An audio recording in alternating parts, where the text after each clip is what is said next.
Hello दोस्तों, स्वागत है आपका एक नई वीडियो में। आज हम सीखेंगे वियतनाम का वीज़ा हम 5 मिनट में कैसे अप्लाई कर सकते हैं। सबसे पहले आपको इस वेबसाइट पे जाना है evisa.gov.vn। ये मैं डिस्क्रिप्शन में आपको लिंक पेस्ट कर दूंगा, आप वहाँ जाके भी क्लिक करके जा सकते हैं इस वेबसाइट पे। सबसे पहले आपको स्क्रीन पे आ रहा है ये अप्लाई नाउ जो आ रहा है, इस पर क्लिक करना है। उसके बाद आपको एक नोट आएगा।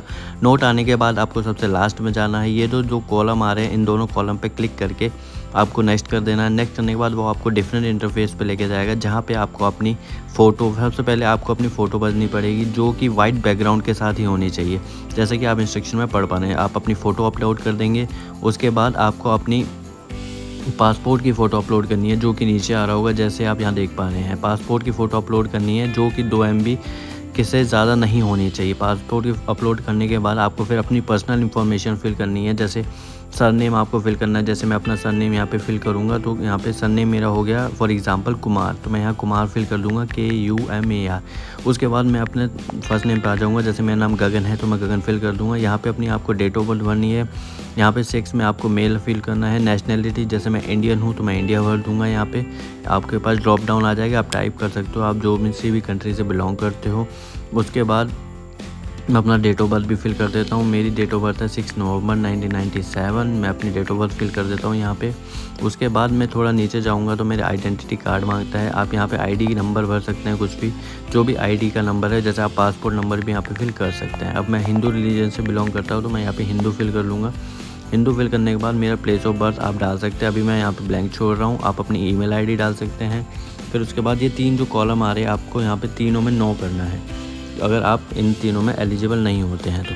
इसके बाद आपके पास रिक्वेस्टेड इन्फॉर्मेशन आता है, आप देख पा रहे होंगे। अब यहाँ पे रिक्वेस्टेड इन्फॉर्मेशन का यहाँ पे सिंगल एंट्री और मल्टीपल एंट्री का मतलब ये है कि आप अगर एक वीज़ा जैसे 30 डेज़ का देते हैं वियतनाम का, तो अब 30 डेज़ में आप एक बार ही जाएंगे या मल्टीपल जाएंगे, तो ये वो है। अगर आप सिंगल एंट्री जाना चाहते हैं, एक बार ही जाना चाहते हैं 30 दिन में, तो आप सिंगल एंट्री भरें। मल्टीपल टाइम्स आपका आना जाना होगा तो आप मल्टीपल एंट्री भर सकते हैं। अब फॉर एग्जांपल आप grant e visa valid from उस डेट से चुनिए जिस दिन आपकी फ़्लाइट हो। जैसे मेरी फ़्लाइट 19 जून 2025 की है, तो मैं 19 जून 2025 की डालूंगा। और जब मेरी वापसी की फ़्लाइट होगी तो मैं उस डेट को डालूंगा, जैसे 30 जून 25 की मेरी वापसी की फ़्लाइट है। उसके बाद आपको पासपोर्ट की इन्फॉर्मेशन भरनी है। यहाँ पे आपको पासपोर्ट नंबर डालना है, जो भी आपके पासपोर्ट पे नंबर होगा। और ये ध्यान रखना, आपका डिटेल जो आप यहाँ फिल कर रहे हो एग्जैक्ट एक्स पर पासपोर्ट होना चाहिए, नहीं तो आपका वीज़ा रिजेक्ट हो जाएगा। इशूइंग अथॉरिटी भरना है, टाइप ऑफ पार्सल ऑर्डिनरी भरना है आपको यहाँ पे।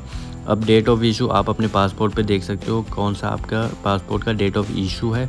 उसके बाद आपको एक्सपायरी डेट फिल करनी है, वो भी आपके पासपोर्ट पे लिखी होगी। अब आपको do you hold any other valid passport, तो आपको नो करना है अगर आप नहीं करते हो। अगर आप करते हो तो आप यस पे क्लिक कर सकते हो। यहाँ पे आपको अपना एड्रेस फिल करना है, contact number, telephone number. Emergency contact number में आप किसी भी अपने फैमिली मेम्बर्स का नंबर दे सकते हो, नाम दे सकते हो, उसका एड्रेस दे सकते हो। ये तीनों डिटेल फिल करने के बाद आपको रिलेशनशिप फिल करना है, जो भी वो जिस भी आप फैमिली मेम्बर का नंबर दे रहे हो वहाँ पे आप। फिर उसके बाद अपना ऑक्यूपेशन, वैसे ये वाली फील्ड्स ऑक्यूपेशन वाली मैंडेटरी नहीं है, तो आप इनको स्किप कर सकते हो। अब आपको ये बताना है कि आप वहाँ पे किस पर्पज़ से जा रहे हो। जैसे मैं टूरिस्ट के पर्पज़ से जा रहा हूँ, तो मैं टूरिस्ट सेलेक्ट करूँगा। ऑफिस या बिजनेस वर्क के लिए आप जा रहे हैं, तो आप वो सिलेक्ट कर सकते हैं। उसके बाद आपको ये देखना है कि आप वहाँ पे रुक कितने रहे। फॉर एग्जांपल मैं 12 दिन रुक रहा हूँ, तो मैं 12 दिन डालूंगा। और मैं 10 दिन रुक रहा हूँ तो 10 दिन डालूंगा। फ़ोन नंबर, आपको वियतनाम में जहाँ भी स्टे कर रहे हैं, जिस भी होटल में स्टे कर रहे हैं, वहाँ का नंबर डाल सकते हैं, फ़ोन नंबर। उसके बाद आप रेजिडेंशियल एड्रेस में वहाँ का एड्रेस, जो भी उस होटल या रिजॉर्ट या फिर हॉस्टल का एड्रेस होगा, वो डाल सकते हैं यहाँ पे। उसके बाद वहाँ की सिटी, वहाँ की डिस्ट्रिक्ट, और उसके बाद आप ये सारी डिटेल फिल कर सकते हैं। उसके बाद आप वार्ड डाल सकते हैं वहाँ के उस एरिया का, internal border of gate of entry. अब आप जो वियतनाम में एंटर करेंगे, वो आप कहाँ से एंटर करेंगे, कौन से एयरपोर्ट से एंटर करेंगे। ऑब्वियसली आप एयरपोर्ट से करेंगे या फिर शिप के थ्रू करेंगे, बट मेरे सिनेरियो में यहाँ पे हम एयरपोर्ट चुन करेंगे, नोएबो एयरपोर्ट, जो कि हनोई का एयरपोर्ट है, वहाँ से हम एंट्री करेंगे। अब intent border gate of exit, ये जैसे मैं अपनी पूरी ट्रिप ख़त्म करने के बाद जब जोन से भी एयरपोर्ट से एग्ज़िट करूँगा, जहाँ से मेरी वापसी इंडिया के लिए फ़्लाइट होगी, मैं यहाँ पे उस एयरपोर्ट का नाम डालूँगा। जैसे इस सिनेरियो में मैं कोई भी एयरपोर्ट ऐसे ही डाल देता हूँ, लिएसुंग एयरपोर्ट डाल देता हूँ, ताकि इससे आगे बढ़ा जा सके। तो यहाँ पे मैं ये वाला सिलेक्ट कर लूँगा। अब इसके बाद आपको नीचे आया होगा committed to declare residence according to provision of Vietnamese laws, इसको टिक कर देना है। फिर नीचे आ जाओगे तो आप यहाँ पे सब में नो भरना है, इन तीनों में आपको नो भरना है। अगर आप है कभी वियतनाम में पिछले 1 साल में गए हो तो आपको येस भरना है, अगर नहीं गए हो तो नो भर देना। Do have any relative who currently rigid in Vietnam, अगर आपका कोई वियतनाम में रहता है तो आप येस भर सकते हो, नहीं रहता तो नहीं भर सकते। उसके बाद आप थोड़ा नीचे आ जाओगे तो आपको ट्रिप का एक्सपेंस पूछेगा। जैसे ट्रिप के एक्सपेंस में आपको एस्टीमेट बताना है। आप ऑब्वियसली ये तो नहीं बता पाओगे कि कितना लग जाएगा, बट आप फिर भी यहाँ पे थोड़ा सा इन USD डॉलर में डाल सकते हो। मान के चलो मैं $300 लग जाएंगे तो मैं यहाँ 300 भर दूँगा। और डू यू बाय इंश्योरेंस, अगर आपने इंश्योरेंस बाई किया तो आप यस लिख सकते हो, नहीं कर सकते नो। और आपका जो खर्चा होगा वियतनाम में वो कौन बेयर करेगा, आप खुद करोगे या फिर कोई और करेगा। तो आप पर्सनल हो तो पर्सनल डाल देना।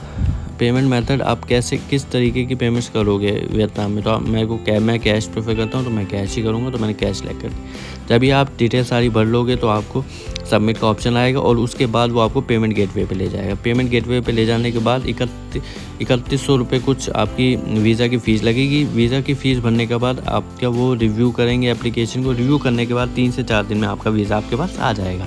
यही था, thank you for watching. To the city streets, we began to feel the fire. We rise like tall buildings as the chemicals they take us higher.